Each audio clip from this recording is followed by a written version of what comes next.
tayo, ang buhay natin, dedicated tayo sa perfect will ng Diyos. Hindi naman tayo panghabang panahon na mamamayan dito sa lupa. Turista lang tayo rito. Meron tayong eternity pupuntahan.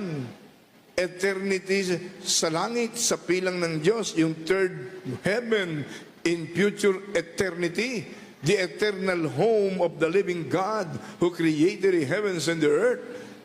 Doon tayo papunta, turista lang tayo rito. Kung tayo mananampalatayang tunay. Kung hindi naman, doon tayo sa buhay na walang hanggan, sa piling ni Satanas, sa dagat-dagatang apoy naman ng impyerno.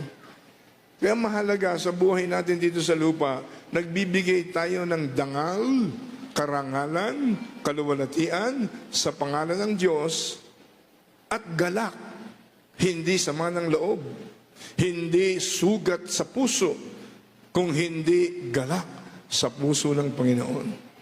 Tanungin mo ang sarili mo, o kaya ang Diyos, Panginoon, kahapon ba nakapagbigay ako sa iyo ng galak?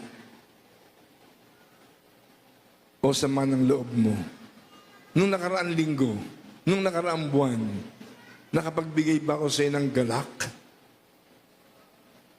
O sakit ng kalooban? Nakapagbigay ba ako sa iyo ng karangalan, papuri, o kahihiyan?